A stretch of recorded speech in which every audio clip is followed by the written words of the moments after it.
somero kiri wagendamu ebbanga ettono ennyo tewali ettono ennyo Malcolm X Academy mbanga ki ndowooza ttaano obwangu ki obwangu bwali bunzitanga ebidongo bintwala olwo specifically nga bidongo ki kyosinga okukolayo genda kuba bukubi disco oba kati bali balina kunnyonnyodde eri ku bandi gye nalabanga kati ng'ebintu byebakola nga bazina ne beeyimbira nga beemoola ate nga mpulira nsobola okwemoola kati ng'owulira weewulira okwemoola yes so wakati ng'owulira okusoma obudde otwala bungi oyagala genda mu kwemoola nze n'okutuuka mu senior 4 natuuka mu senior 4 senior 5 senior 6 asobola giwa mukisa nga kyekisoboka nga naye kalonga kiki ekisinga okusindiikiriza kyowulira ng'ofa okutuukako kyenalowooza nga nze kirungi ebiseera ebyo nga ndaba nina okubeerawo basita omanyi buli bwoba oyagala oyingira mu kintu wabawo ekifaananyi kyekyo ky'omuntu nekyakola kati gwali otunira kifaananyi kya kintu kikuyimba kubeera dansa kuzannya katemba kati wali wenkunyumiriza wali ku Hollywood webatwalanga webawanga dadi wange kaadi ntugenda ku Hollywood netulaba abayimbi kati omuyimbi gwe nalabanga ennyo eyansanyusanga ennyo nga waliwo ngawo group ebiseera ebagitanga Univox naye ng'omwami oyo Ronald Mayinja nga wajja ku stage nga ntambula kozi nali muto ddala nga ntambula n'engenda ku stage neteekako emikono gyange bwe nti nemutunuulira ng'ayimba nga wana abawala kati nga ndaba abawala balabika bulungi nga mutima gwe ngamba nsobola okubeera ng'oyo omuwala gwe bawaana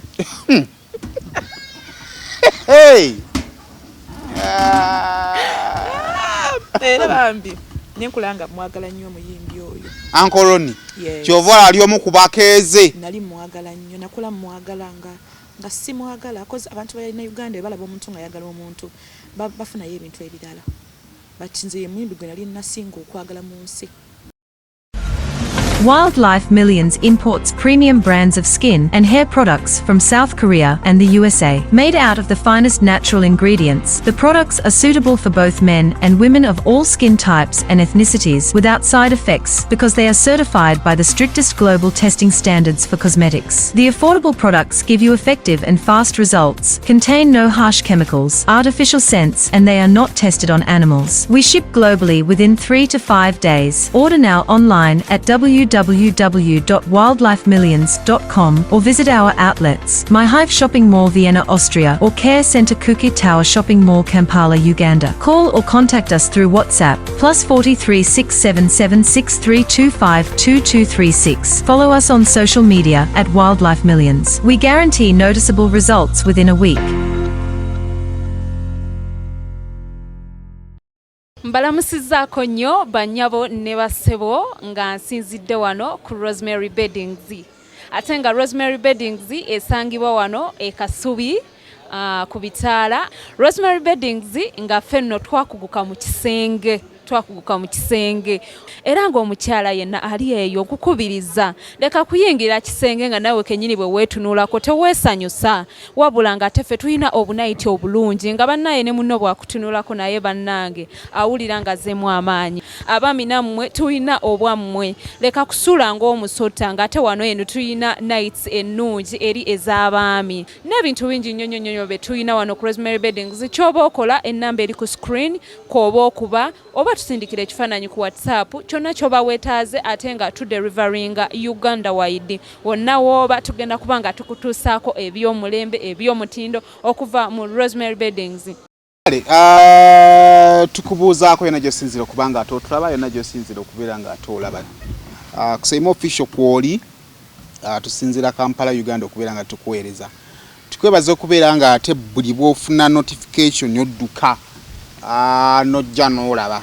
I think for this particular episode ate kati ab'omu kiyumba muyinza okudduka n'okugwa ne mugwa n'abali ku Bulaaya awo kale naye nga mugamba muteekaso nti buli lungi sawu etambula etya mwe bali kusiiba akasana kakyagenda ddala mu maaso kubeera nga ate kaaka so tuli wakati mu kisiibo naye ng'omusana mungi kale ku ssatu olunaku olwaleero nina July 256 mu Climax season 2 ate anembeera ne Agi mu U-Turn nzanyu mu Aromatic Entertainment genda batunyumyamu First of all mukyala musiraamu yeveeyirinze bulungi nnyo si yejjuliwa mwoli owaabwe wa bulijjo ate era si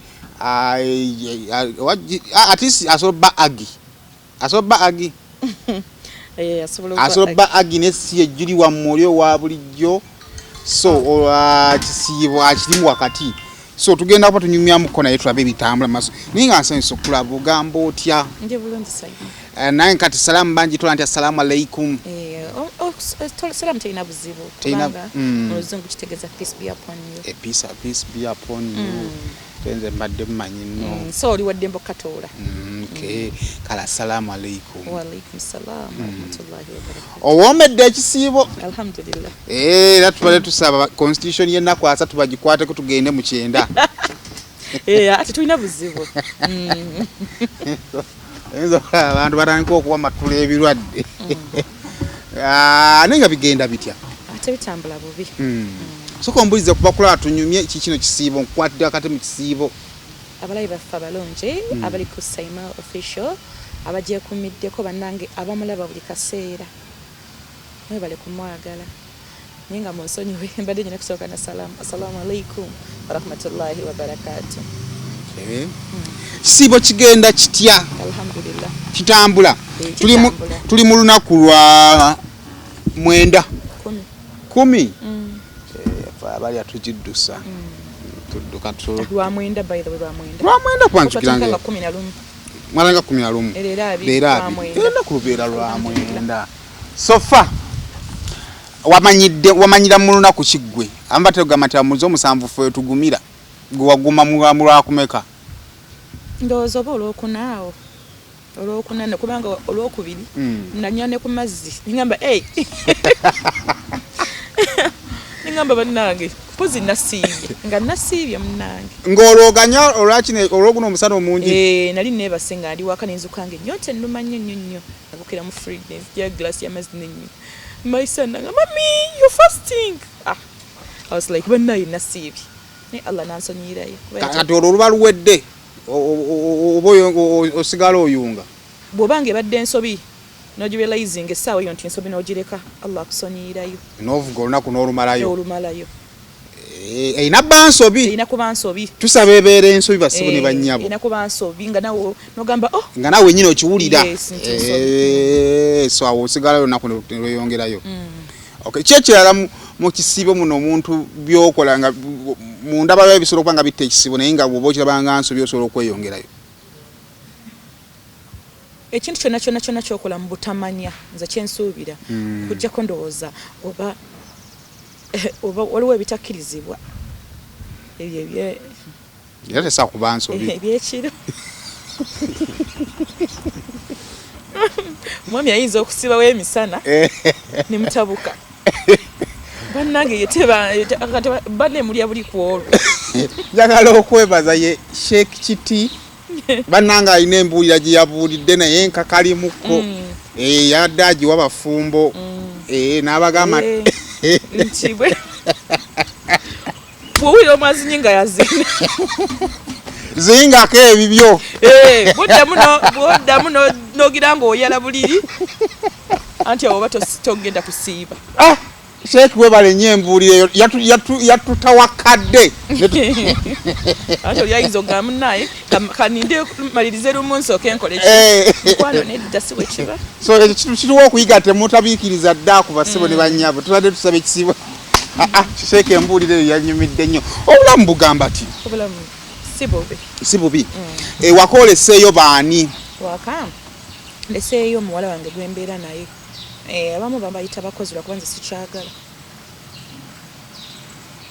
kati waba si mukozi omuyitaani muwala wange abato mufeera bufezi sagala nnyo kikozesa sagala nnyo gaa nti oyo omukozi sagala nnyo kikozesa newabeera muwalawo omuyita muwalawo kina engeri gyekimusembezaamu kirigina engeri lwakuba nkinoola munnanga ebintu by'abawala abo nabo si byangu abamu bw'ate omuyisa obulungi ennyo ate ayongera kwonooneka lwakuba ate era olina muyisa bulungi ina muyisa bulungi kati oleseeyo muwalawo ndeseeyo muwala wange yekka mutabani wange yagenze ku ssomero kati mutabani we bw'anaddeyo nawe n'oddayo muba muweddeyo tuba tuweddeyo. Where did X, if we were to find X? Gyali eyo. Ali eyo. Atawaana. Abatawaanira bayetawaanira. Atutawaanira. Nje baleko. Kati eddiini y'Obusiraamu gye mutali bawowe tetukkirizibwa kubeera ffenna. Bannaye etteeka eryo libayisa litya? Terina buzibu kasita oba ng'olina nniya ku mutima. Kuba nawe ola teri atakyetaaga. So wakiwa tekinakutuuka okyesonyiwa. Ennaku asatu ntono nnyo. Kati lwaki omukulu abatakubowa? Bannaye ennaku asatu ntono nga si nsonga eri awo nga nsonga nzibuzibu oba ya bulwadde. Ennaku asatu si nnyingi singa omuntu aba ali weeru wa ggwanga. Senga oba ennaku asatu si na nnyingi ng'oli bize.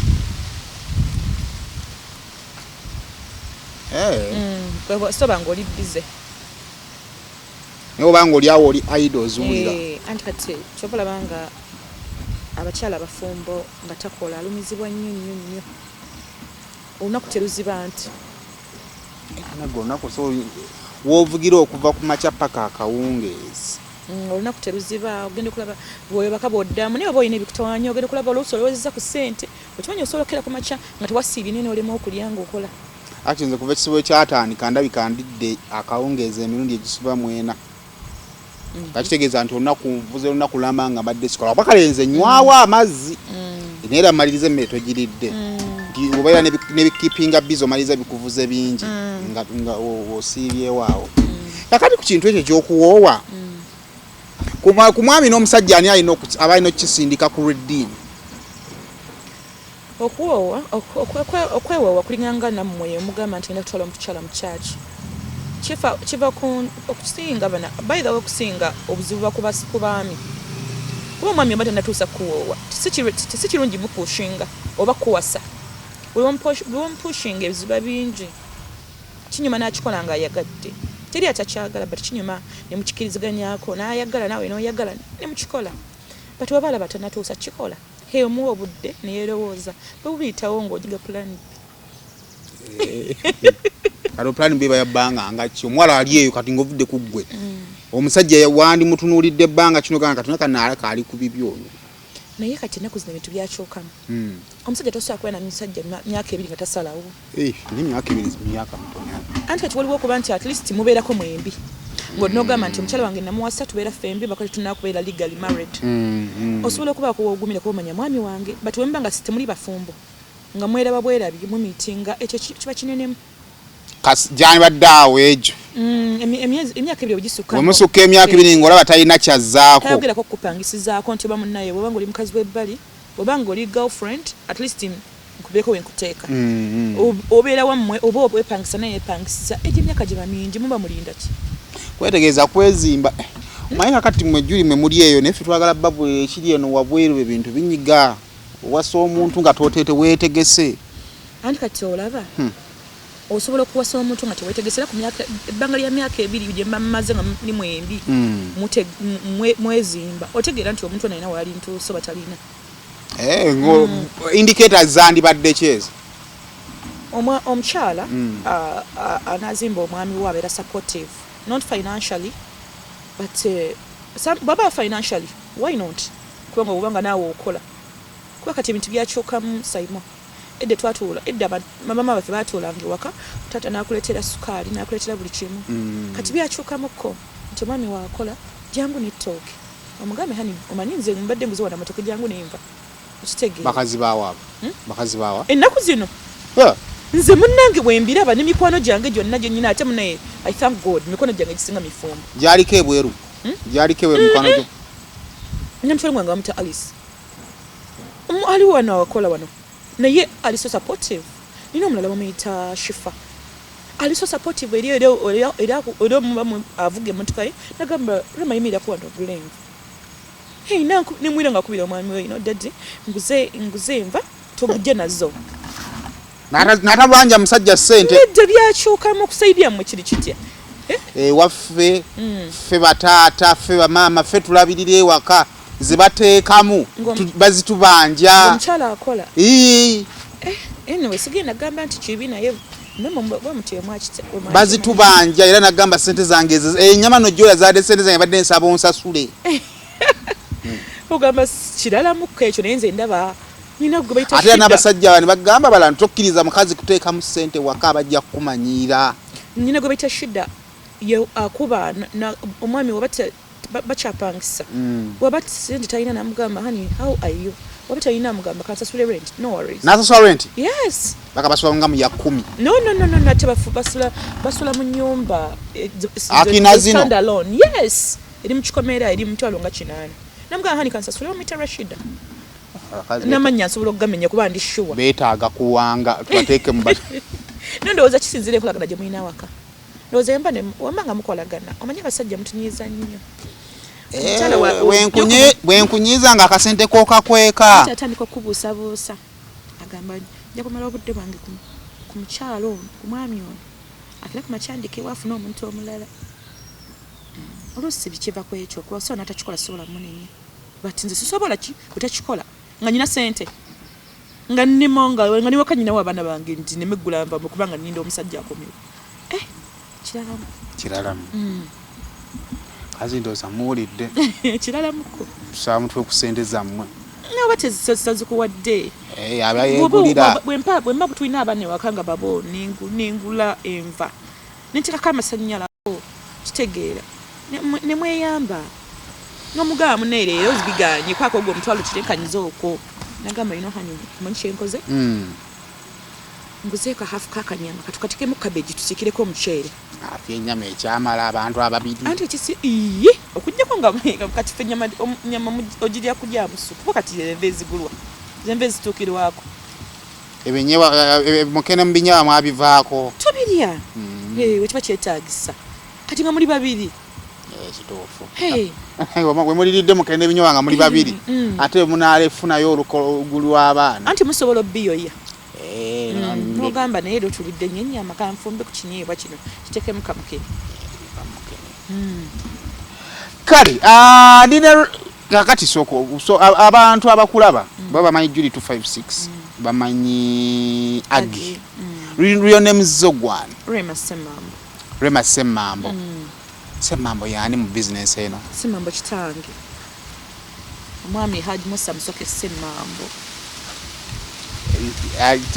gwali yeteekako bali oda ya mzee buli mwana yamuteekako Semmambo lyennyejja waka buli mwana bakuwa erinnya ddala but Semmambo lyateeka it's a family name okay bwe baba bakututte oli wadde mboddi ejjako but wabanga tanakutwala isigalako oliteekako n'alimanya nti tonnantwala nno mukulu family y'aba Semmambo woba onyumya ku family oyinza gidescribing otya family ya Haji Semmambo it's extended family nene taata wange yazaala abaana bangi tuli abaana ndowooza nga 12 ati muli bangi anti abaami tababalira abaana naye sofa bemmanyiko tulinga 12 mukyerabako 12 tukyeraba alhamdulillah tusaba Katonda ayongera omuwangaaza mulabe ku bato bammwe abazina abaana bakyali bombi bano bakyali babiri omukyala n'omwami Semmambo sokoleke Haji omukyala yawasoma officially nga wamanyi ti Haji era n'abalabe bali naye kati nze bonna mbabala tuli ffenna bwe tutyo omukyala omubalako omu kubanga ye yali omuwoowe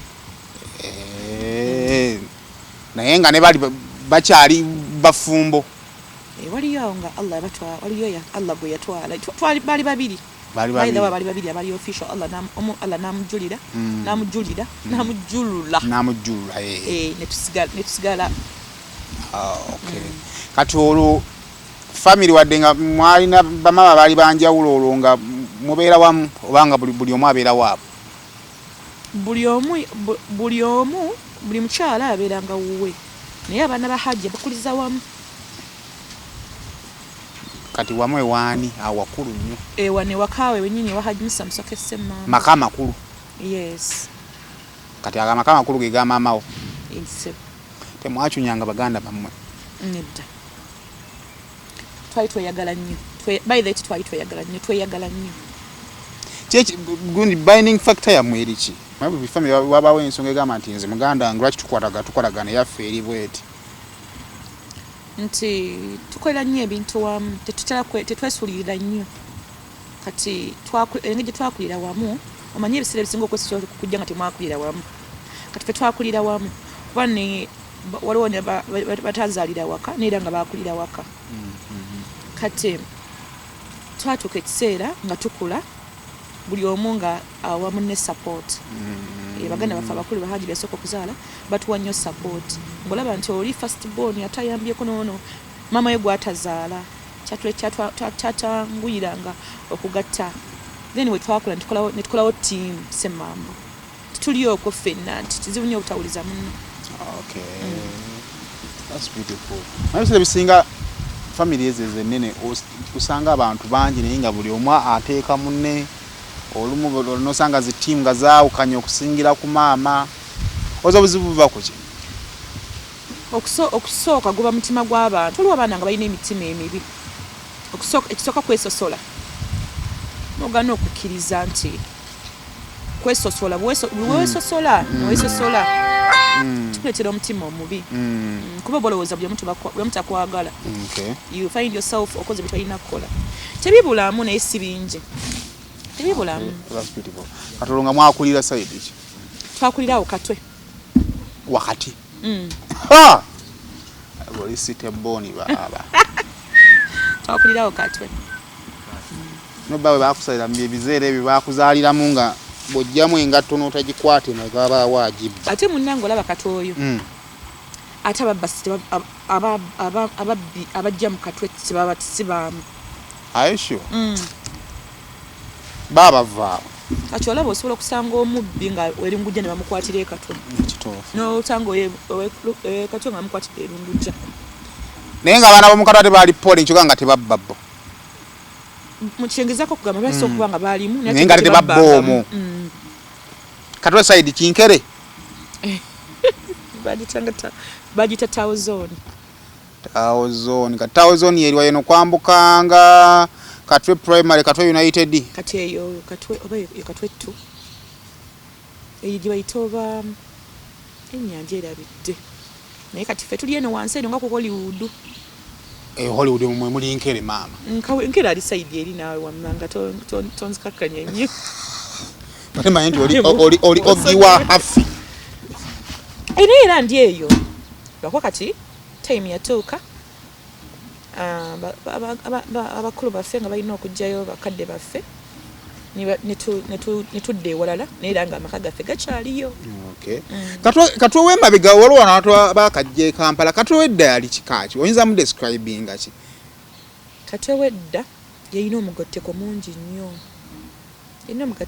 nnyo mwalingamu ennyumba baba ezalayisi nnyingi ate nga kumpi n'ekibuga kati abantu baagalanga nnyo okusenganga okubanga batambulanga paka mu bibuga asula wano tasasula transport n'atambula paka mu kibuga naye kati era nga womanyi nti ennaku zino ennyumba newebanga yalayise ate naye nga erinaanye ekkubo baziseeramuko nesezina bwe mmanye 10 awusaidizawo era gye ziri naye olwo lifestyle kati lifestyle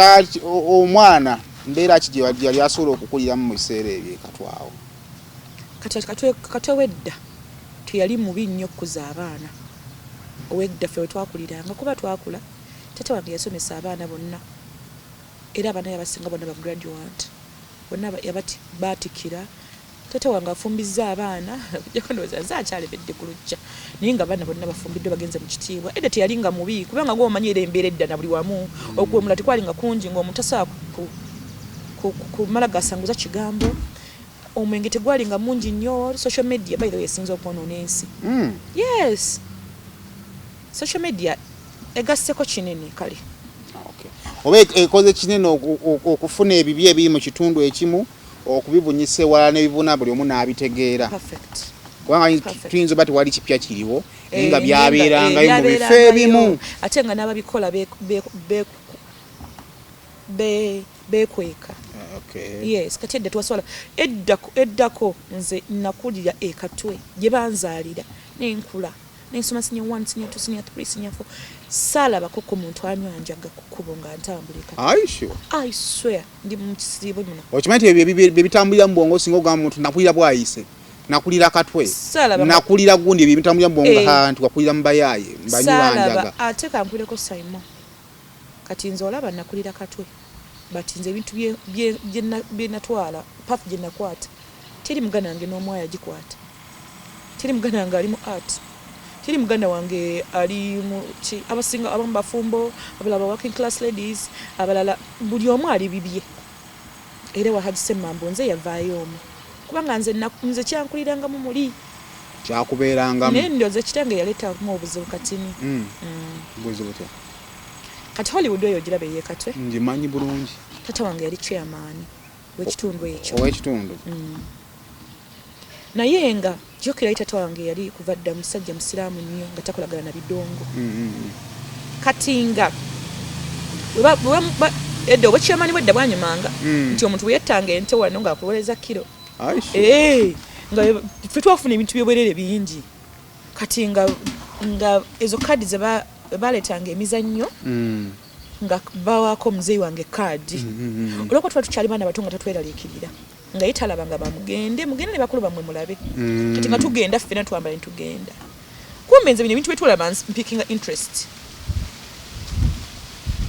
kati awo kitegeeza gwe otandika okupikinga interesting ku Hollywood awo nga kati nga tulaba ku bayimbi ono omusajja ono gweta Paul Kafeero Christian Brockfield the late office ya kuchi Hollywood olwo omukyala the late Sarah Birungi kati nga tuli baana bato kati ng'omulaba abantu bamukubira enduulu nga bamulabyeko ng'afulumyeko ewuwe kubanga era naye yali abe bonna baali babeeranga awo ddala kati ngabwe abantu gye bamukaringamu gye bamutwekengamu ng'olaba kyanjawulo ng'ogamba nange nandyagadde okubeera ng'oyo okay kati olwokusomeseza n'osomera Katwe nasomera Katwe primary school kati manyi no tatanga yali abadde enzo yaliko ku Edmonton nasomera Katwe primary school nasomera ku New Progressive School bivyo wano nga ekibuye wano nga kugundi kati ono nalisomera koko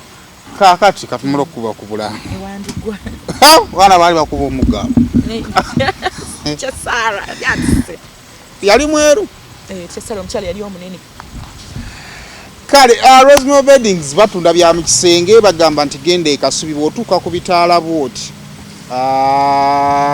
genda maaso nga agenda enansa nawo ojja okubasanga bagamba oyagala blanketi oyagala masuuka oyagala byakwambala ng'oli mu kisenge buli kimu kiweetaaga okukozesa ng'oli mu kisenge Rosemary Weddings bajja kubanga ate bakikutuusaako kale bakwekwe enamba y'essimu ojja kubeera nga ate obafuna ate awo nga tuvuddewo tulina bannaffe abakino bannaffe ba Wildlife Million EU Wildlife Million EU bakola ki bagamba nti batika ebizigo okubijja mu America okubijja e Korea akati bagamba nti no obanga weetaaga ebizigo nga skini yombi erina embalabe mweba mbiri ziri mu situka zikutuka walegezako okweyerusa ne bigaana bakuzayo kukalayo ebintu ebya Wildlife Million naku ndowooza olwaggulo nja kubanga sharinga some of the pictures mulabe nga tulonkinga edduuka eryo kale genda eri nga tofuna ebizigo ebyo owaayi twasomerako ku ssomero limu nasomera ku New Progressive P3 I think it was 1 year nga bakuba nnyo bekyo kituufu bakubanga nnyo bayambalanga white n'empale ya maroon yes nasomerayo P2 I think it was P2 P3 alinga n'olugendo luwanvu nga nva namasuba n'enzija afulobanga wali kati ne tujja ne tusoma kati ate eyo egundi yo Katwe primary mumange yasomesaayo koze ntatange yali abadde headmaster waayo so kali awo osoma Katwe primary nenvaayo nengenda nengenda ku New Progressive yomaya P7 yes omuggo wagugumira oti baali batukuba kati kanyumeka story kani kati ndowooza headmaster waawe ondo amwitanga kireka ndowooza oba yali muko ekolagana ne sister wange kati ndowooza nga ate headmistress akimanyi ate ndowooza nga ne banetuveeyo sayimo banze emiggo gye simanyiko muwendo kati awo ezo somero ekisige naddira yako twalina omukyala yali mweru what sadda musomesa wa mukazi mulungi akuba migongo oyo teacher Christine oba ani sitwa na kujjukira linnya leka tuva no prayer palace wallahi nsale kubo yansaza n'okukola ki nekubo nakusooka ne tugenda bulungi kati yansooka okuyingira gate ne tuyingira gate tebanguba mbaki boko zaalinga za ku gate n'ez'okumulyango ez'omusomesa kati eza gate bazinkuba nansooka mu kiraasi kazikolo yankuba emiggo nenva ku nsi yali akuba nenva ku nsi yali akola ko bali basomesa bulungi bambi bali basomesa bulungi era mama wange bamuwaanira nti eno omwana wange yafunidde first grade bali basomesa naye nantwala so kakati awo n'ogenda ate gundi high school yes nasomera ku Bright High School Busega senior 1 nengendako ku somero balita ku Molanpo High Molanpo High eri awo nyini wano Molanpo tamanya awo Molanpo mama ya primary ya kwaliko ne secondary aisho kwaliko Molanpo High nasomera ko ne ku Malcolm X Academy usiri buli angako liri awo kati liri awo katwe katwe waggulu eri gye dombuuza Kinyoro Katonda abakuteeka university awo katogenda awo kuba baba weetooloolera awantu awo babakuteeka university kati n'okukyusa kyusa nnyo amasomero nga ndowooza eddalu linzita ebidongo bintwala kyebagana amasomero gakyusanga bagobanga bugobi tebangobanga bugobi naye nga mpulira sagala kati eri Bright High School Busega kyali Kisulo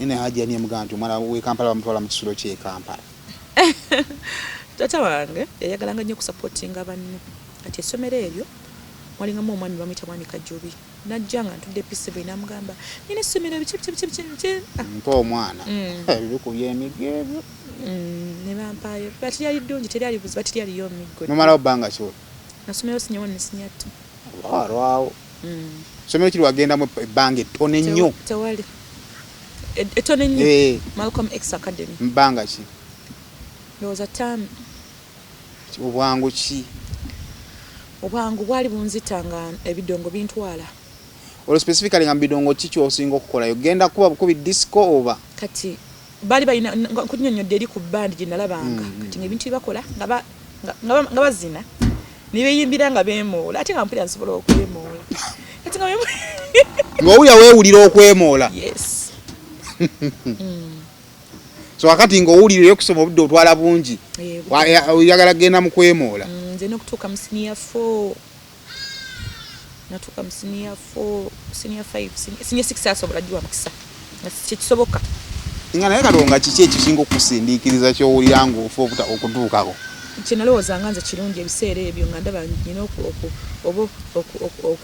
okubeerawo basita omanyi buli bwoba oyagala oyingira mu kintu wabawo ekifaananyi kyekyo ky'omuntu nekyakola kati gwali otunira kifaananyi kya kintu kikuyimba kubeera dansa kuzannya katemba kati waliwo enkunyumiriza wali ku Hollywood webatwalanga webawanga dadi wange kaadi ntugenda ku Hollywood ne tulaba abayimbi kati omuyimbi gwe nalabanga ennyo eyansanyusanga ennyo nga waliwo ngawo group ebiseera ebagitanga Univox naye ng'omwami oyo Ronald Mayinja nga wajja ku stage nga ntambula kozi nali muto ddala nga ntwambula n'engenda ku stage neteekako emikono gyange bwe nti nemutunuulira ng'ayimba nga wana abawala kati nga ndaba bawala balabika bulungi nga mutima gwe ngamba nsobola okubeera ng'oyo omuwala gwe bawaana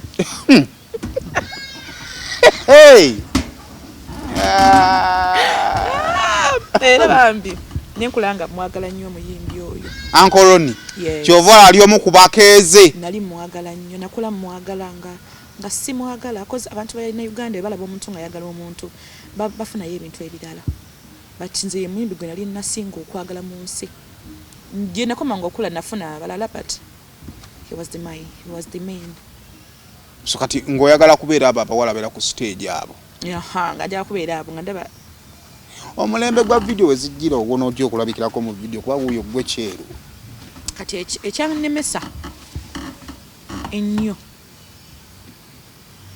nali njagala nnyo taata wange kati ate nga mu vidiyo ezo sometimes olina kwambalako buno obuntu kwambalako ku swimming costume kandi ngamba wadde byonna ebibi mbikoze kamulekeremu akatiibwa kano banne baleme kunda abakozi nali mwana wa Haji Osendeza video nezikusuba. Naye bano byayambala nga kuzina nga bambala empale empanvu ne blouse oba obulaga amakondi. Awo Ng'awo oyita. Ne bino nga byakwambala nga balaga nga nzekka. Kati kale nawira nga mpulira nga buli nga mukwatirwa ekisa. Ebisera bisenga abahaji babeera bakambwe mukko. Era yali mukambwe. Abeera amateeka agalimu gabeerako ebikolwa. Haji yalina bikolwa bulungi. Bankola buli kimu ekibi. Nve mu mbeera eyo naye nekigaana nali ndowooza nkola kituufu but nali nkola kibi. Bakolanga ki? Bankuba bagezaako okunkuba bagezaako okukola buli kimu bambuulirira neŋŋaana kati oluusi mbeera wano. Kakati omuntu gwe baakubye amaanyi agaddamu okukola kibaganye ogajjawa. Nange simanyi gye gaava nga nagafunanga enkeera nagafunanga nnyo. Kati kyesitegedde kati awo mu bye wakolanga wagendanga eri bayimbi nobeera mu kuzina watolokanga ku ssomero waddanga waka late because byonna tubikola nayo ino bbaako ne spark ega nti ono yakomyewo waka late. Kati olaba ezo bandi ebiseera bye bagitanga bandi naye nga si live band nga bamayimminga ennyimba z'abazina kati nga nze byebimpushinga nga ndaba kisobola kutuuka ku kiri wabula nga nkola ekyefaananyiriza nengenda mu karaoke. Nawe ne weetabamu banoolaba? Nenkola nembikola. Kati nga mpafominga mu bitundu nga ki? Ate munnange nafuna chance ebiseera ebyo group gye nasookeramu yali y'amaanyi nnyo ebiseera ebyo bagitanga Soba Royals. Ekyebera gwe gye mutuusaako enjalo maama. Twatuusangako ebiwatta ebiseera ebyo twazinanga mazina. Soba si yali evuga eya Mugisha ali Shadow. Then waliwo yagaye yali awo yali Soba. Fe bintu byaffe twakolanga twagalanga nnyo Copper Obsessions. Bosi waffe byakolanga. Katulunga muperforminga mbifunga. Twaperforminga nga waliwo ku Ends Corner we Machinje, waliwo ku AY. Oli mu kyalo ku kyalo. Kati awo nali tatanvuddeko. Ng'akulaba bulabi. Nga ndaba bulabi naye nga nemubuuza tanziramu. Sajja wattu. Tabani wa muwala wa Haji. Yali anfuddeko Haji. Olwo maama bwakuze ebbali mukazi wattu. Kati ye maama atuuka ekiseera nako okulwanisa omwana naye nga ayagala omwana wa Kristo abeere ng'amulaba. Kati yamanya nti anwanisizza nkooye naye nga manyi yanakoma okunwanisa tajja kundaba. Nga omanya abazadde ye naabanga nakkiriza kyenjagala si mu kwagala wabula nga talina kyakkola kuba bambi nagaana. Wakaana? Baakola ekyo nkugamba kino kyenjagala. Era n'okutuuka mu ezo classes ze nkugambye Soba Royals yali kibiina nga wolaba nti it was a gundi. Yali erwanisa drugs bikinga waliwo Soba Uganda Soba biki Soba kati ye wano Uganda nakola Soba Royals kati abaana mwalimu batonga bonna bato abalimu kati kyatuyamba okuba nti abaana bali basoma bonna ate nga twalina security nga omwami oli atuyisa bulungi nga tuyisa ddala nga abaana donga tuzina kati kyannamba obanga yavudde waka nodde waka. Yes kubanga twali tufugibwa nga niwe twatuusa awantu okukola tomala gayogera omuntu kabema nga tasobola kwogera naawe.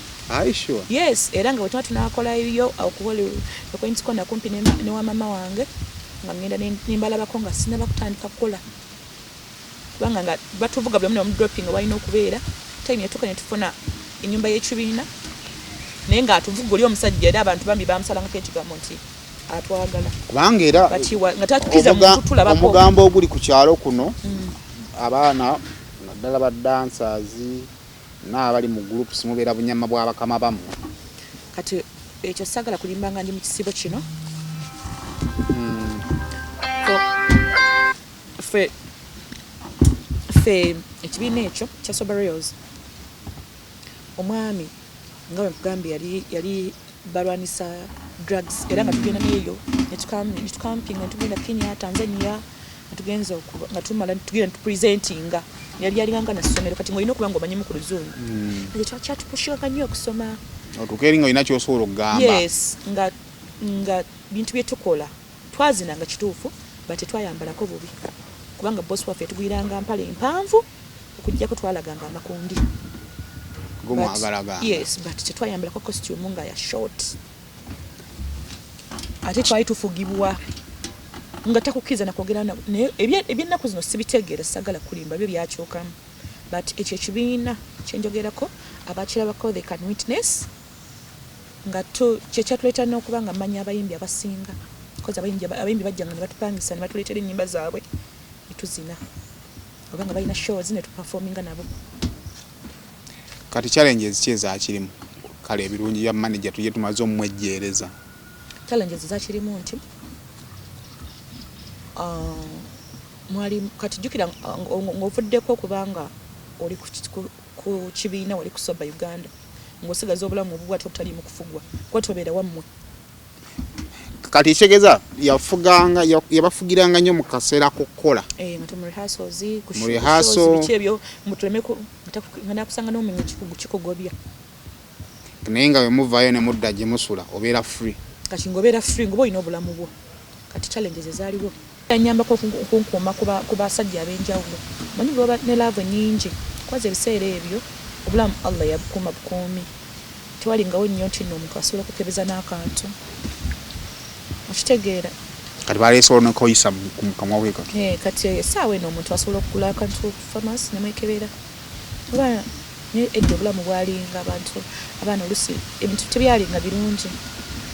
Kati nga mweri eddembe osobola okukoleramu ensobi n'ofuniramuko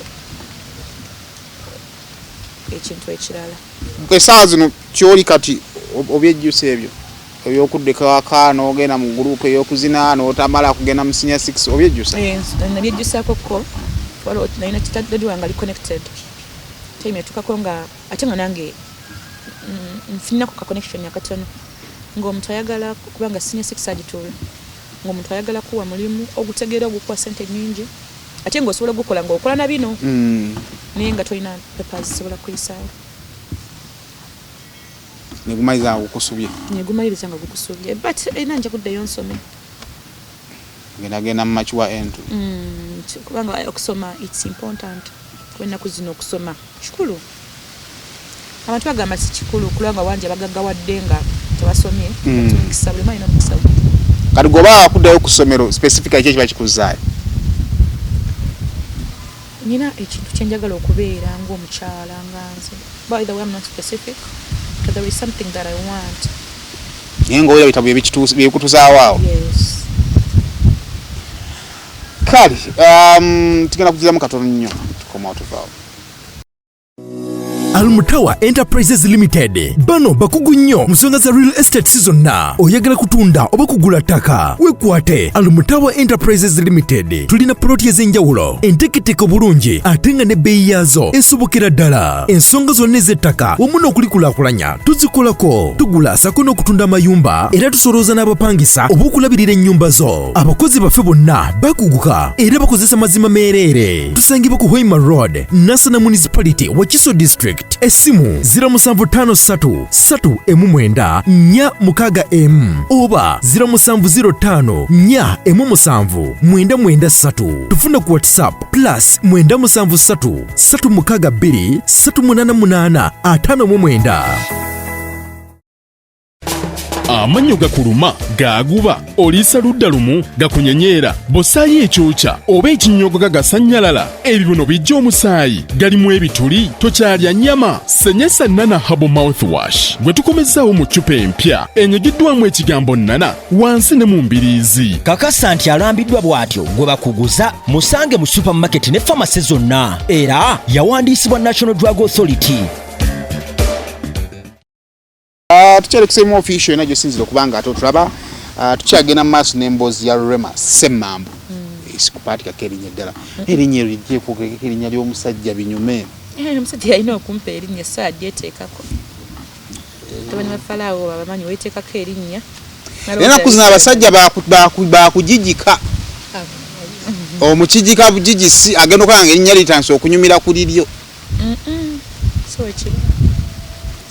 gwe bintu wona biteekamu obukkakkamu ennaku zino abaana ani yagamba ndi mukakkamu sikimanyi nakimanya ndwala n'okulwala nga nfuusa mukakkamu naye nga nkyagala nnyo olaba embeera nga mpulira buli omuntu akola ekintu n'ekyegomba nengamba naye senga nze oyo baserebu bekambe Uganda wano ani ayinza ate tugira mukwano nawulira nga akulumizza wadde nga tekikulumye atijjira mukwano David Lutalo ebintu byokusaagasaaga ng'ogenda mu kisibo ojja kutta n'ebisibo ongambye embuzi z'ekigo nga yatijja ddi nnyimba ze ndaba za mukwano z'ennyuma pozi mu nnyimba mu nnyimba obadde otegeeza nti mu reality nti Lutalo omugatte n'omukwano anti simumanyi nnyo era wetewetaaga kumumanya naye ennyimba ze ffe kati nga ffe abali ena ezitulyowo emyoyo omukwano gwo gunsitula n'owulira nga naawe mubbanga mu bbanga tegeeza nange kyembadde ntegedde naye kale tambulira awo emboozi enyume kyabusibu kikyosobola okukola mu mukwano nokyejjusizeeyo oba mikwano gye nekyusa negigamba ne obadde kimuwala mukazi okutuukawo obadde ki tewali oba olimala kikola n'ogamba kati tinadde nkikoze wa mukwano bwomba saakikola mu myaka giri nga bakyanvuga speed kati kizibu kyogamba bwe tuli wano musajja talina kipya kyasobola kuleeta nakuvuga speed kibatankola nga kuba kikoze mikwano gyange kati ebisinga mbirabire baabi nkola so Allah kyatanaba kundeetera nina gwe nkirabye nga kikaabira so mmanyi kisoboka ezo oli mu kirasi y'abakazi abagwa kati mu ssente laavu ogigwamu katono ate nno njigwiramu ddala nenjeesaba nogyesaaba naye with brains laavu n'amagezi yeeriwa okwagala nga buli kimu okisuubira nogendayo omuntu naye ngaomwagala ngaomwagala nnyo ngaakusanyusa nga nayakusanyusa naye nga bw'aba akoze ekintu n'okiraba ngaokikoze of course osobola obusungu bwo busagala busungu osobola okukaabamu awo osobola oba naye it's a normal thing abantu babikola kuba byesiba ngawe nkunyonyodde bitanakuntukako mbirabye ku bantu so yes I'm a lover a very good one but bwekintu bwekiba kizze kisobola okumpisa obubi kuba ndi muntu ate kisobola kutwala kaseera singa oweereddwa bufumbo obwagala butunulire butya ebbuba nyina lingi Ngo olina mu authority okubeera n'ebbuba gwazanya katemba. Nga lwaki siri muntu. Nze nzenya katemba naye mikwano gyange gisinga gyonna mifumbo. Assumption z'abazanyi ba katemba ozimanya abantu ze balowoolezeeyo. Anti kati abantu balina endowooza yaabwe sayimo. Anti kati n'omusajja gw'ogenda okufuna naye muntu oba gw'olina muntu. Anti omuntu kiba kutegeera n'akutegeera. Biki ebisinga okukububya? Okunnumya. Okukububya. Nembuba sagala musajja agabagaba nnyo zihaaga ezo kati waliwo abasajja bye bakolera omukukutu bati waliwo kyosobola okulaba sagala musajja yemanyiiza nnyo yagala musajja nga yeewuliramuko kati wenabakali nawatasobodde kukikola but wemba wendi yeeyiseeko basanga abawala abalungi n'abagamba hello nayitawo okubuuza kyabuntu hi batebyo buli muntu nakuhaginga oli nakuhaginga bwe tasobola kugikola kubanga waliwo abasajja nga bagabagabaga bali manyejomize gy'abakazi kusanga omusajja n'omubuuzako hello hi nawe yimira either inakwa n'obudde aba easy to get njagala omusajja omuntu agambe omuwala oyo yakola kyogaayo oyo nante abasajja bebakwana abasajja si bebakwana nze wemanga ndi mwangu nga siri mukwanyi nsobola okwanguyira abantu naye ndi tweyongera omukazi ate omwanguye mubi kubanga yo mukazi bakwana mukwana kati nze ndi mwangu nnyo ku mikwano gyange ku bantu bakati nze wemba ekyo kyobola nga sagala mikwano mingi nnyo kuba wembeera ne mikwano gyange se limiting I can do anything, I can laugh loud, I can say anything and ne mikwano gyange kubanga baba bamanyi the real me tosobola kupretendinga all the time tonyo mirror bulambwa pretend kati bwobanga ndi eyo mu bantu watamanyi oli ayinza okugamba oyo omuwala atunula bubi but abamanyi ndi nyina nnyo ekisa lwakuba nvaako mangu ate nenkomawo mangu I don't keep grudges toyinayo muntu bowalana kitegeeza si walana naye nsobola what is hate kiwala ekyo sikyagala oli najja n'ovaawo kisobola obanga ekintu wakinkoze jjo nga nkulinako obusungu mba just newala birala but nze waliwo n'abantu benasobya ekituufu nga olusi nabasobya nga bampalana nga sibijjukira bannange yakyandiko ate omate mwamaliriza oba kuviirako then nze mba sibijjukira omanyi sayima obulamu bw'ensi eno nze nsobola okutunuulira Alice nga simwagala ku mutima but okimanyi nze abasinga okuluma kuba Alice bw'abajja gye ndi ajja with happiness abana sanyu kati nze bwe mbeera awo nga buli kaseera mutunuuliza busungu abantu kibatamanyi nti whenever you hate someone so much gwe abalumwa buli wobeera nga toyagala muntu ne bwajja jjo oliwulira nga omutima gubwatuka bwe guti kati kyenkuddizaako mu kulumwa kati gwe oba olumwa nze kyokka ate ng'ono ye ajja omutima gwe gwetadde talina buzibu siinaako buzibu naawe kati wankola ekintu nsobola okuba nga sikwagala naye nga sikuwalana ngamba osayima saala kuddamu musemberera bati ate nga sobola kulaba ne ngamba oyo muwalana wabula nga nkwewala olw'ebyo byokola oba byowantuusaako naye sobola agamba nti nenkigamba abantu nti bannanga empala n'omuntu oyo yes byesagala gye bali kubanga nanga batanjagala bangi gye bali which is very okay bwe bulamu bw'ensi olowooza batakwagala kiki basinga okukunyigirako bayinza bakikunyigirako mu butamanya kiki bayinza so kati nyina weakness yokuba nti ndi talkative yes ndi talkative being talkative ku bantu bemmanyi kuba seyimo nsobola okusanga abantu nga kitunaba kwemanya nga nkuyitako bisi oba nombuuzaako bano tampulira mu kigambo but the more I get used to you nyina nnyo emboozi nitunyumya ne tuseka kati oli nekiba kinga kimunyiziriza ki kati sometime nga omanyi ebintu byabawala wabaawo ekintu ekiguddewo oba in between girls kizibu oli waba tamanyi kizibu nnyo okugamba Rema yakikoze okitegeera so olusi kino kinkosaamu but ate kintanyusa nnyo because I'm too real when I don't like you I don't like you when I like you you're my friend siyina pretense ku mutima gwange nga ndi mu kisibo kya siyina nnyo so akwera na muntu nnyo nga simwagala era bw'aba nga yali abaddeko nange nga mbadde mwagala netumanye tutufuna obutakkanya n'embeera naye asobola okuntegeera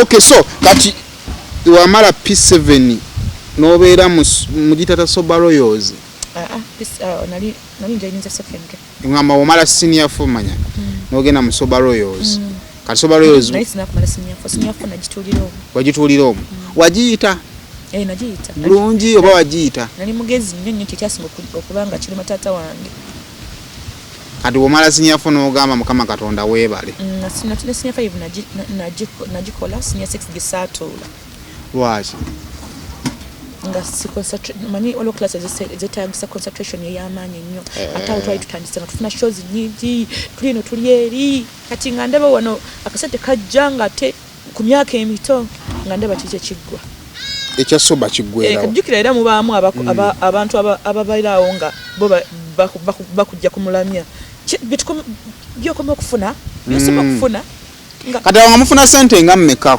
ng'oli tannakujuliza byosoma okufuna kati ate byolina kati olwokuba nti zayinza okuba tezalinga nnyingi nnyo but nendabira nga nti salina responsibilities kuba kati zibanga ennyingi nnyo kuba nga ziba zange nga zikumala nga ziba zange nga wenjagala okwambala akagoye akalungi nkambala wenyambala akagatta kalungi nkafuna nga buli kintu kyenjagala nkifuna kubanga nali muto empisa nga mingi nnyo sente zijja nnyo tubeera kusajja batufuuwa nnyo ekya Soba kiggwerawo Soba nga omanyi ebintu abaana bamala ne babivaamu mukala etaimu etuuka ne mukula abafumbiddwa ne bafumbirwa bazaala ne bazaala awo nesooka nange nembiwumulamu kati tolina mulimu gwa qualifyingamu kati awo owummulamu oddaka nawummulamu yes nadda ewaka yes I remember nadda ewaka taata wange nemwetondera nansonyiwa mama wange nemwetondera nansonyiwa kati era nalinga muto nga sina era buvunaanyizibwa nga sina kintu kigamba nti Rema yadde emabega era nga ndi mu bulamu obwawaka kozi nali sina bye neetaaga bingi mu bulamu kati nodde waka nolanga kufumbira bamuzeeyi mmere then awo nenjoyininga ekibiina kibayita Ebonies waliko mu Ebonies wagiyingira bbanga mu 2000 kuba nava mu 2012 kati ate najingiramu bwe nagivaamu era kati awo nentulako nembaako bye nakolayo kebirala Nozaala. Weebale. Ekitali kibi. Kala onosooka obula. Waki lwalamu bulanga muzadde? Nali sibula by the way nalingayo mu bantu nenga siri mu limelight.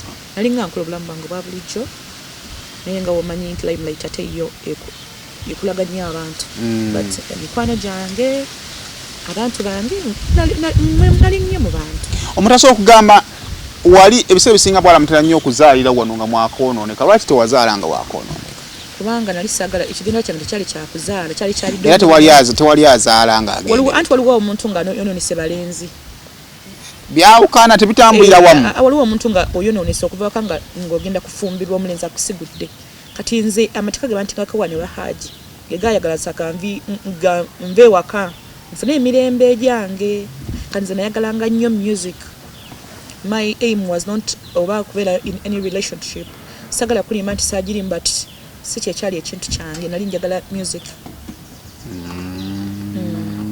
Kati ekyokuzaala nga sikiriiko.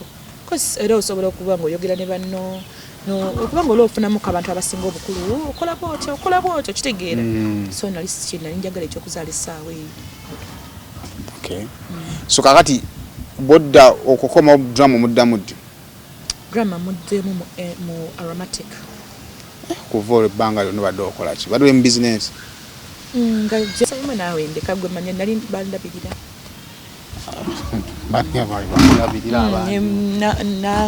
Nenkolako ku business, nenkolako cosmetics, nenkolako bikyawo naye nga nina kyenjagala. So what brings you back ku Katemba? Nakirina nawuliranga nga nsobola. Nawuliranga nga nkyagala nga olaba nti nakyagala nga dancing drama biki byonna biri wamu. Nawuliranga nga nsobola. Kati mu amati kwa ZDOD nagendayo 2000 2022 emeka 2022 ndowooza nga ggwako kuba 2023 si last year enna mumazeeyo nga gyendi ya 2022 nga ggwako awo ng'otandika project kiwo Batenda natuuka Batenda towards the end. Climax yali project yakubiri. Okay. Judy 256 olugambo. How was the project ng'omuzannyi? Ekisooka najagala kubanga kinali njagala okukola mpira njagala kati mukama waffe ye nga omwami oyo asobola okulaba n'agamba she can do this. Nolaba nga kutiso role nini nga tujja gisobola nenga yagamba ogenda kusobola ogenda giza kikola. Kati ndowooza alina kye yanzuulamu n'akimpa n'akinyingizaamu n'angamba ekyokukola ne muwuliriza kubanga nali njagala ekyokukola ate ng'oli akimpa ansinga okumanya ne muwuliriza era nenkituulamu nenkibringa out bulungi. Okay. What was the reaction ku bantu abaali bagiraba?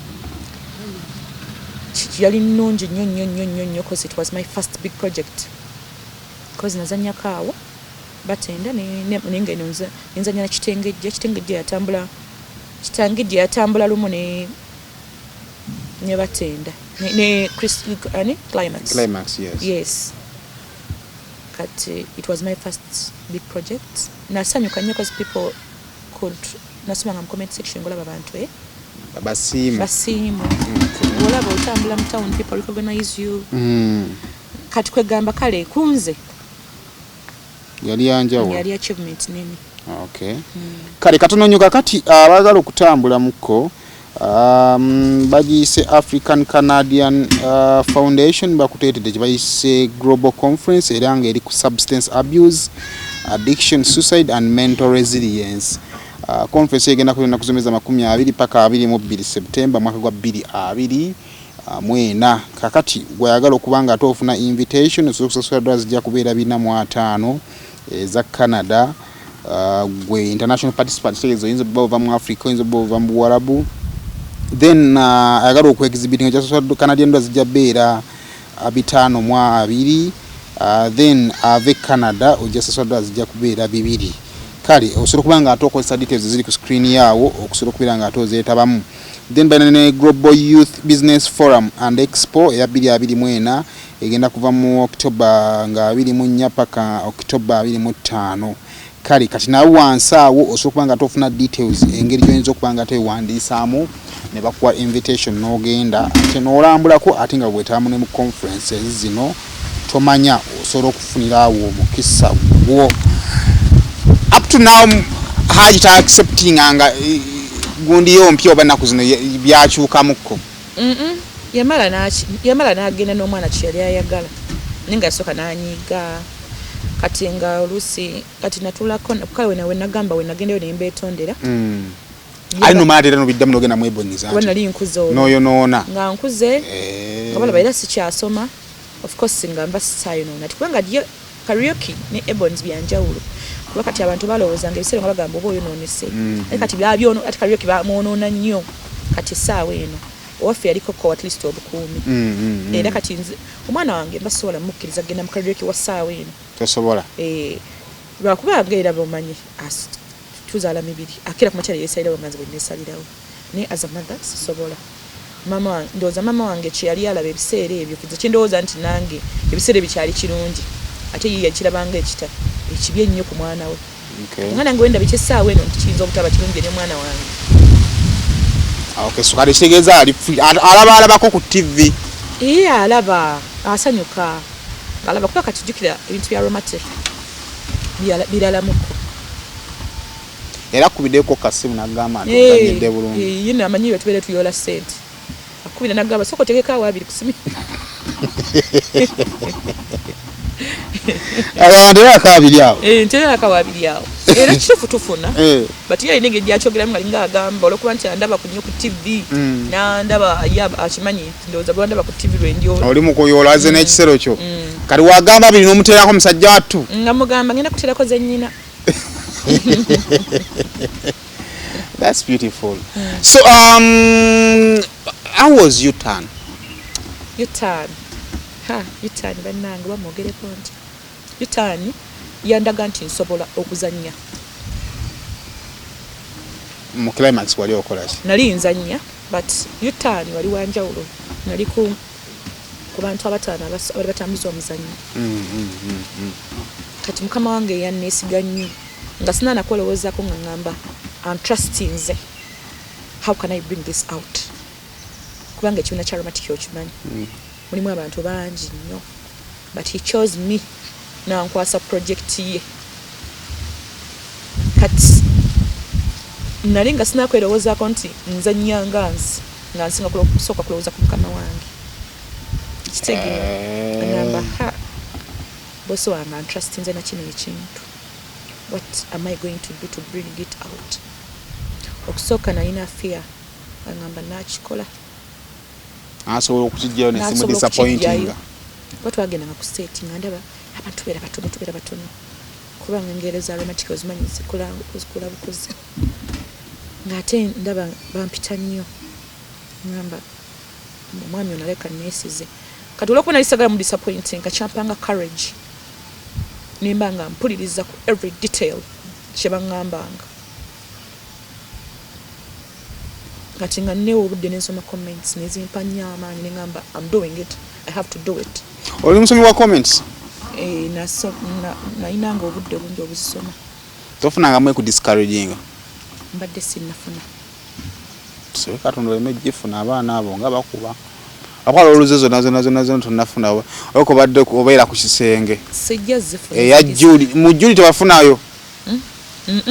Ati omanyi abana Uganda baganye ebintu ebyonoonese. Bagalanye ebyonoonese. Baganye bula muri serious nnyo abantu balina ebizibu bingi. Baganye ebintu biri serious nnyo era n'oba oyagala mubuulirira but making sure ending up ngo entertaining ze. Tomwesibaako nnyo. Because at the end of that day amanye ebizibu bye kati womuletera nnyo ebintu ebiri serious. Ogenda mulowoozesa bya abambadduka mu Uganda lwa bizibu byebimu kati gwe mu firimu ebuulirira nnyo kituufu kirungi nnyo but ffe mukama waffe atwistinga gundi ezo nakuwa ekyokuyiga ate ng'onyumirwa sikwesiba nnyo ku muntu twesiba nnyo ku muntu abantu balina ebizibu byabwe. Okay. What was your best moment in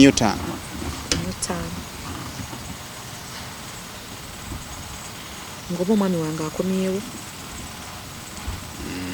ng'omwami wange akomyewo omanyi nga bwe nagamba nyinamu ku bbuba ng'omuntu kati yutanda netukayitira nga nyanga azanya reality okitegeera kati nga wemba nzanya ne Samantha nga ndaba atwala omulenzi wange nga ndaba amutwala ebyaddala okitegeera kati nga wesini nga webanga yakuyomba nga njingiramu nenjitulamu nga ndaba yaddala omusajja wange bamututte sister wange atutte omusajja wange nga ndaba tekisoboka kyampanga nnyo okuzanya nnyo nga ndaba tekisoboka kubanga omwami sister nga atwala omulenzi wange so nga tumaliriza olowooza bina Uganda bikula nnyo kyekiraga okusinzira we byali kati byali luli ate kati senga kati otunulira ngenda kwogera ku kyange otunulira aromatic bosi wange sente zateeka mu kintu ekyo n'okyegomba koza abantu sometimes kati waliwo abantu abalaba ebintu ebyo ng'oluusi agala kulaba nampijja nviiri ze yasibye ngaya kulaba agi yayambadde atya ngaya kulaba shadiya kino yakikoze atya ng'obyeko omuzannyo nagamba ntanteeko aromatic ndabe nja sibambiriza Jamira okitegeera kati olw'okuba nze ntunulira abantu abo n'obulamu bwe balivinga ne bosi waffe obulamu bwe tulivinga nga tuli ffenna ati akuze ebina Uganda bikuze tebikyali biri bye bavumanga mbu zisaa kulaba kina Uganda naye ng'oli munna Uganda really nze ndaba kikulidde ddala kati senga Uganda ekyo kyogera ng'ogera osinziira wammwe oba ne byolaba ku TV ebirala kubanga ebimu kati mukama wange kyayina waliwo byobalaba ku TV ng'olaba omuntu teyalizanye nga road yamwale teyalituddemu kuba kati munaye tulina ekizibu ffe oba ng'oli mu art bw'olaba artbot olaba oproducing okimanyi kati osobola okulaba ebina Uganda ebimu ekibiganya okuyitamu oba okuba nga bakola ekitufu ekijja tebawa muntu tebafuna budde kuwa muntu kintu n'akizannya n'akijjayo oba simanyi siyinza kugamba simanyi nsonga zaabwe but director waffe kyaliko bwakuwa ekintu notakikola bubi agamba kipremye ekintu ekyo ekigana okujjayo kati omusajja oyo ali experienced nnyo in that asobola okugamba notandika okuzanya nga ali wali alina kusimu banna bakusimye nagamba tekivudde eyo bakiganye bakiddemu rema wekigenda tugenda kiwa omuntu omulala twagala kuwa abantu kintu kirungi kati abantu abasinga tebannakifuna oluusi oba bawa abantu basanyusa abantu oba lwakuba abantu babaawo essaawa eyo oba oli abana kirooto kye ng'awiri yagala kukola firimu naye nga tannafuna bantu batuufu sinnakitegeera but ffe waffe omwami oli ayagala otule mu character kyobola baffe emizannyo gyaffe gibanga gitaba mizannyo banga real life kubanga osobola okuba omuntu ngazannyo nagamba nga real life tekiriyo okitegeera ng'azannyo kizannyo ng'olaba azannya kizannyo kati senga Katonda naayamba n'ebibiina ebirala ebiri eyo nebyo ne batandika okutegeera ki ekyokukola si kyogera mu bubi wabula si bonna but waliwo abakikola apart from movies what else do you do? Ndi business woman. Okay. God. Tweyanza igama kipenzo okuwa abantu baba ye abakulaba enasazo no kitena project gyoli mukati waliwo ezitambula ezijja tuzikiza obisobola okulaba egenda mu maaso nga waliwo ekolebwa